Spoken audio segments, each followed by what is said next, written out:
Bonjour à tous, vous vous souvenez où on en était sur cette Jaguar S-Type?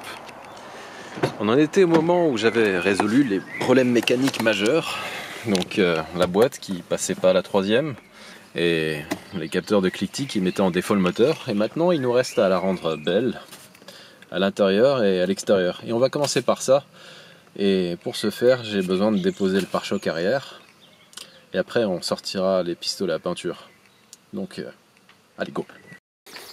On aime bien faire simple chez Jaguar. Dans la plupart des voitures, on a juste 2-3 vis à enlever, 2-3 écrous à enlever parfois pour retirer le pare-choc arrière. Mais chez Jaguar, non. Il faut enlever les garnitures, l'électronique embarquée des deux côtés. Et après, on a accès à un certain nombre de vis.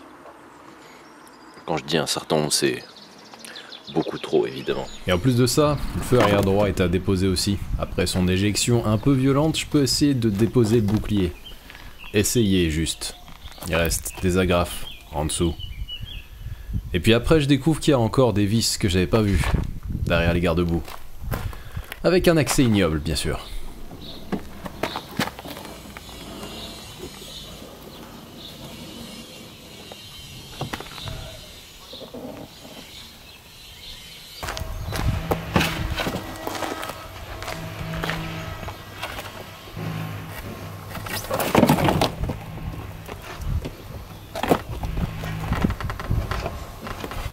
Bon, à ce stade, c'est nettement plus évident, il faut déconnecter les capteurs de recul. Le dernier est un peu récalcitrant, mais je finis par y arriver.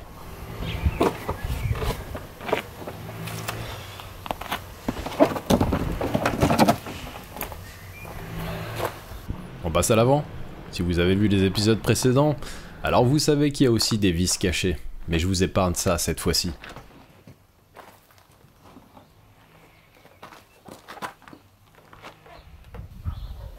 Le dernier truc qui retenait le pare-choc, c'était le cache de bus de la phare. Inattendu.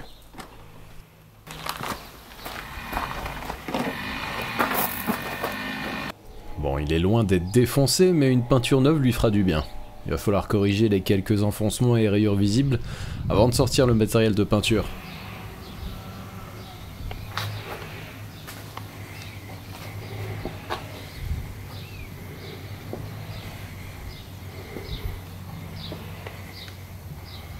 Même chose pour l'arrière. Et puis un ponçage intégral avant de passer le primaire plastique pour les zones mises à nu, suivi d'un peu d'après. Oh, je pense pas, hein.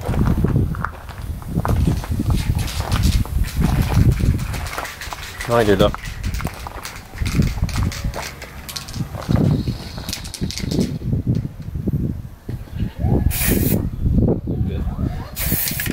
J'arrive à rien mettre sur le pare-choc tellement il y a devant.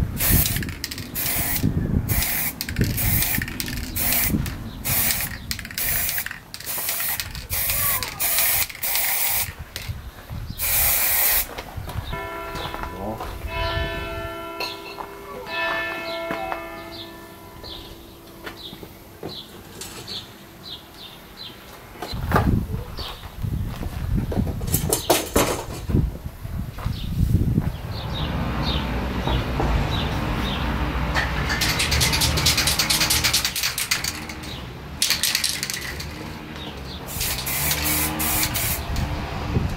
Avant de peindre, un peu de ménage est le bienvenu là-dessous. Ça évitera de lever des nuages de poussière en pulvérisant la peinture.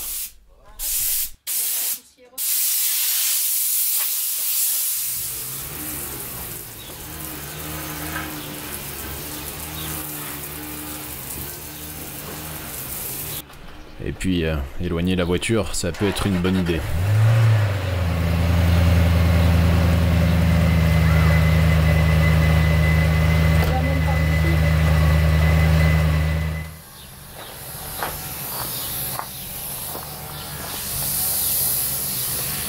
Allez, on repart sur du noir, hein.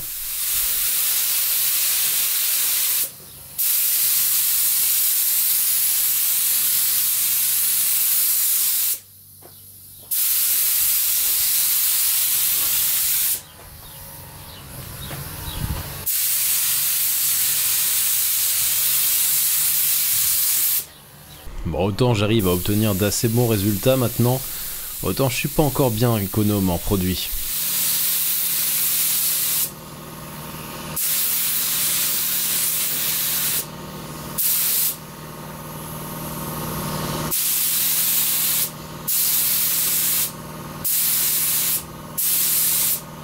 Après un peu d'attente pour le séchage, je dégage le plus de poussière possible.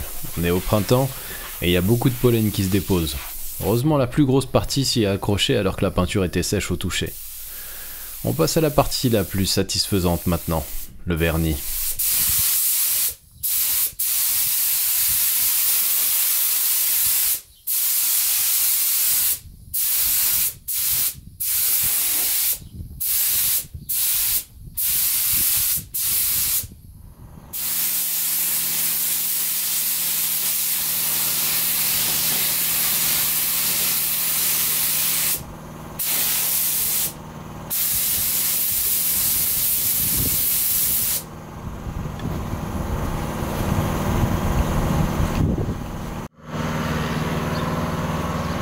Ça va, c'est pas mal.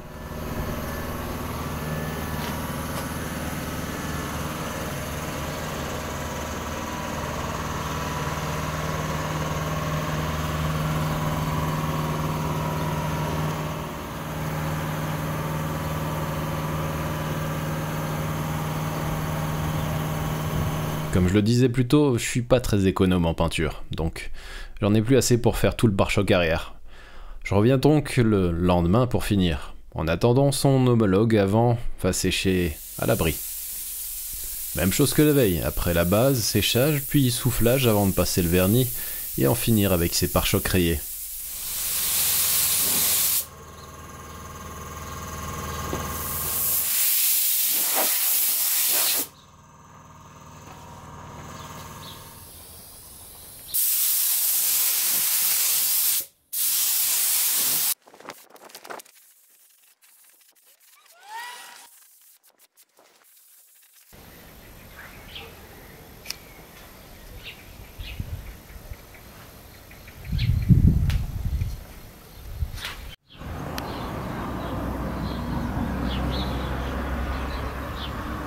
Et revoilà une S-Type R complète. Malgré tout, il nous reste encore un défaut flagrant à éliminer. Rappelez-vous la grosse balafre à l'arrière droit. En off caméra, j'ai déjà repeint la trappe à essence, mais il y a encore le reste qui est bien visible sur l'aile. Et puis un enfoncement d'arête de porte que j'ai pu assez bien redresser, je pense. Je vais retenter l'expérience menée sur la Volvo 480 qui comportait quelques coulures. Ça me permettra peut-être de retirer la surépaisseur appliquée au pinceau de retouche par un apprenti boucher. Donc, vous vous rappelez en quoi ça consiste ?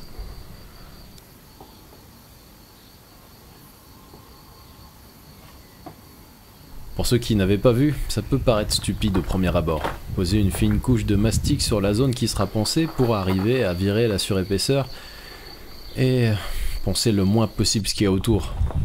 Tout ça se fait à la cale, à la main, et je vous épargne l'opération assez fastidieuse. Malheureusement, j'ai dû être un peu agressif sur l'arche de roue et à l'étape du strash, je suis passé à travers le vernis et la fine couche de base. Je fais donc une petite retouche à cet endroit. Vous verrez dans quelques instants si le travail est de bonne facture. Et là voilà, il me semble que l'ensemble est plutôt homogène, pas de différence de teinte perceptible à mes yeux, et les quelques traces qu'on aperçoit ici et là sont dues à des gouttes d'eau qui ont séché et à des moustiques que j'ai sauvagement défoncés sur le chemin du retour. Alors, j'ai oublié de vous parler d'un truc qui m'a étonné. Sous la grosse trace de pinceau de retouche, j'ai trouvé aucun défaut. Pas de rayures, rien. Mystère. Après un ultime nettoyage intérieur-extérieur, c'est le bon moment pour vous pour décider si oui ou non cette Jaguar est arrangée du côté des mochetés.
voilà, on arrive au terme de cette aventure avec cette S-Type. Mais avant de vous quitter, elle va faire un dernier tour avec moi et puis on va discuter un petit peu de ce que ça donne sur la route. Alors déjà, très bon point pour ce modèle, et là c'était une surprise pour moi, la conso. En conduite normale, en faisant un minimum attention, on arrive à rester assez facilement sous les 10 litres au 100. Pour un 4 litres 2, c'est pas si courant, de l'époque en tout cas. J'ai pris plaisir à prendre cette voiture pour les longs trajets, puis même pour les routes plus sinueuses par ici, c'est aussi agréable. C'est une voiture quand même très polyvalente, et surtout quand on se rappelle ses dimensions et son poids. Et c'est aussi pour ça que c'est une bonne surprise, c'est que c'est une voiture qui se comporte très bien, et elle le doit probablement en grande partie aux suspensions pilotées. J'en ai eu quelques-unes avec ce type de suspension, et celle-ci c'est probablement la plus convaincante que j'ai eu l'occasion d'essayer. Quand on est sur une route défoncée, qu'il y a des dodanes ou des choses comme ça, c'est une des voitures les plus confortables que j'ai eues. C'est assez remarquable, et quand on attaque, elle se désunit pas trop, un petit peu quand même, parce que c'est une voiture assez lourde et qu'elle est quand même réglée pour le confort. En termes de perf, c'est aussi l'un des V8 les plus disponibles que j'ai eu l'occasion de tester. Je pense qu'on a un niveau d'agrément en termes de dispo couple comparable à une M5 E39, qui est quand même pour moi une référence de l'époque. Donc merci au compresseur, qui se fait copieusement entendre, comme vous le savez si vous avez suivi les autres épisodes. La boîte fonctionne bien maintenant. Cela dit, c'est pas la meilleure boîte auto que j'ai eu l'occasion d'essayer, mais elle fait son travail. Et c'est probablement aussi grâce à elle que la conso reste relativement maîtrisée. La sonorité de cette bagnole, c'est aussi un point fort, je trouve, et d'autant plus que malgré la modification qui consiste à avoir supprimé les silencieux, ça c'est le précédent propriétaire, Corentin, qui s'en est chargé, il me semble, et le niveau sonore est vraiment agréable, et malgré tout on l'entend. Donc c'est vraiment un super compromis. Et après, quand on s'en sert vraiment de cette voiture, ça va pas mal. Mais c'est quand même velu, hein. Certes, ça vaut pas du tout une M5 à ce niveau.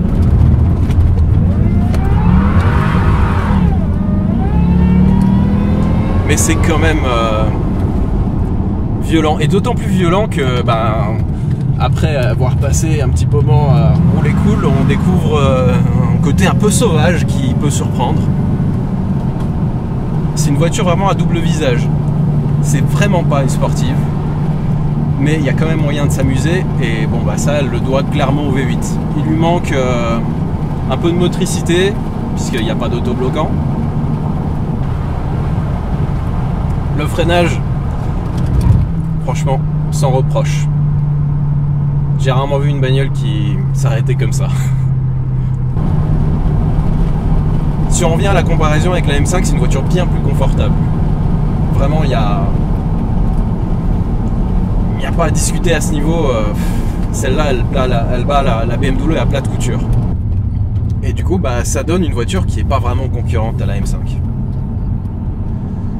Alors, à quoi comparer ça, je sais pas.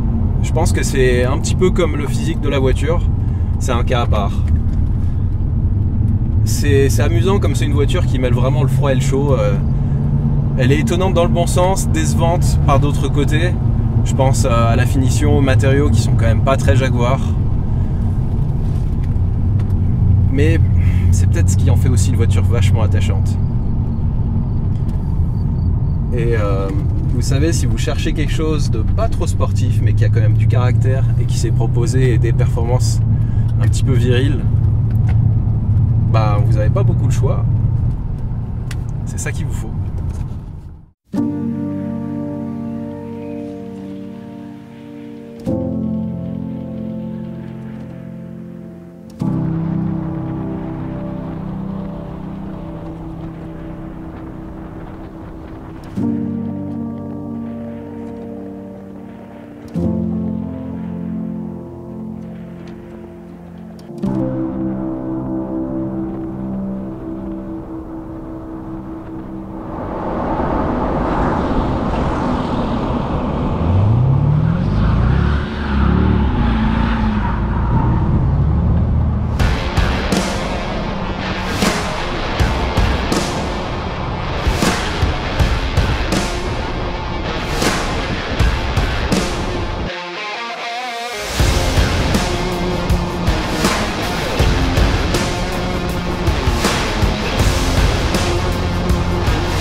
réglé à peu près tous les problèmes que je voulais quand j'ai acheté la voiture.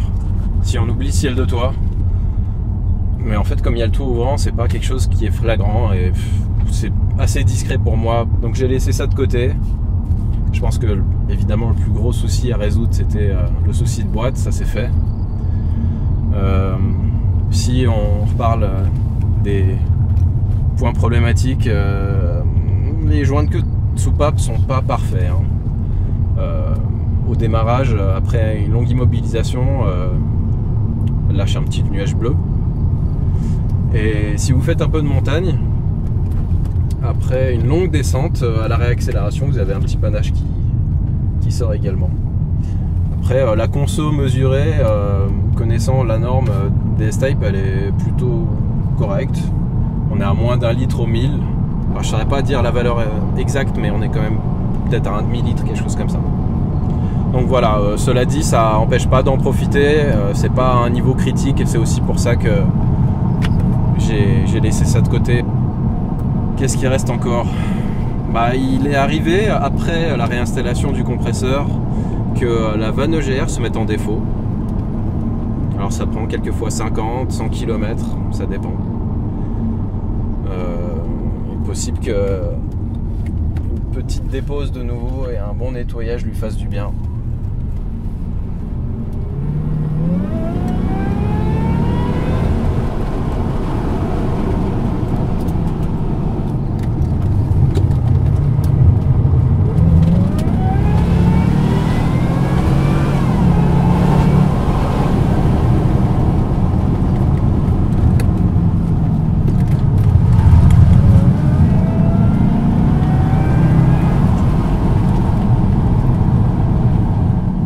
Si vous avez l'esprit chagrin, vous pourriez vous demander pourquoi il y a 2 voyants d'allumés sur le tableau de bord. Le premier, c'est le voyant de niveau bas de carburant, et le second, c'est l'anti-patinage que j'ai désactivé, pour aller dans le talus avec plus de panache.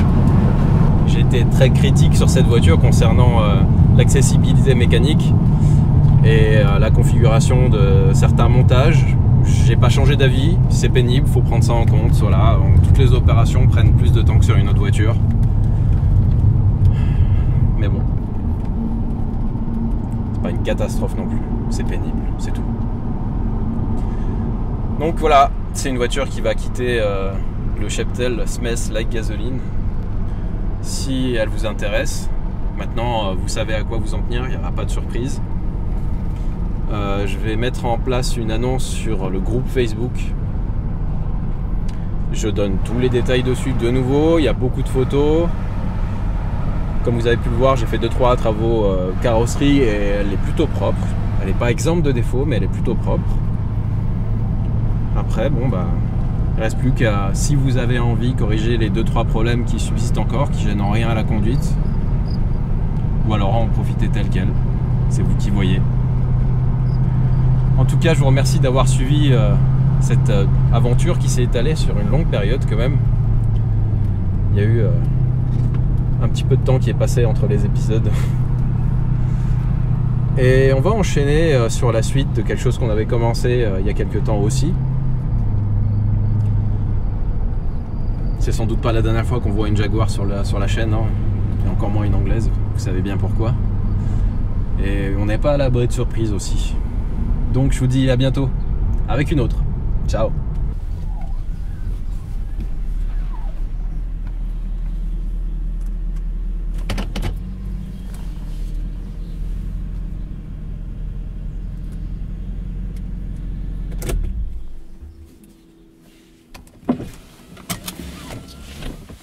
Ah oui, et pour finir, je m'excuse platement auprès des propriétaires de Jaguar S-Type R qui essaieraient de les vendre en ce moment.